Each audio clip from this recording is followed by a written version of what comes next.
My adorable youngest daughter, pictured there, will introduce my series in how we upgraded the exterior of our humble abode. We purchased a home, well, quite some time ago, but it came with metal siding all around that I wanted to remove because I found out, well, actually, long after we purchased our home, that we actually owned a stucco home. And stucco is much more attractive, as far as I'm concerned, than metal siding. So the first thing I did was remove the siding, where it was revealed we had a stucco home that, yes, needed power washing and a paint job, but you can see here the first draft of the house after siding was removed. Now, I also wanted to upgrade the garage window and completely overhaul the front porch.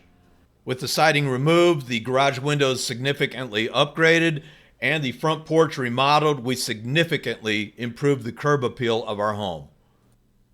Now, in addition to extensive exterior work to the house itself, I also needed to make some improvements to the front yard.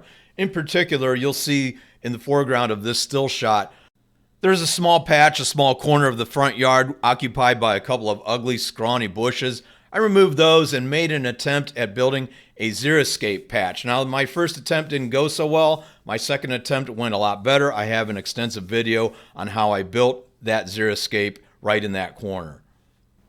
Next up in this video series, I give details on removing the metal siding from our stucco house.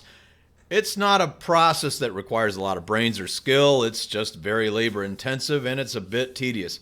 Also dangerous, so you need to wear work gloves when removing metal siding from any house. I invite you to follow along in this series of videos where I show the process of transforming the exterior of our home to significantly boost its curb appeal. If you like my videos, please subscribe to this channel, and I appreciate your watching today.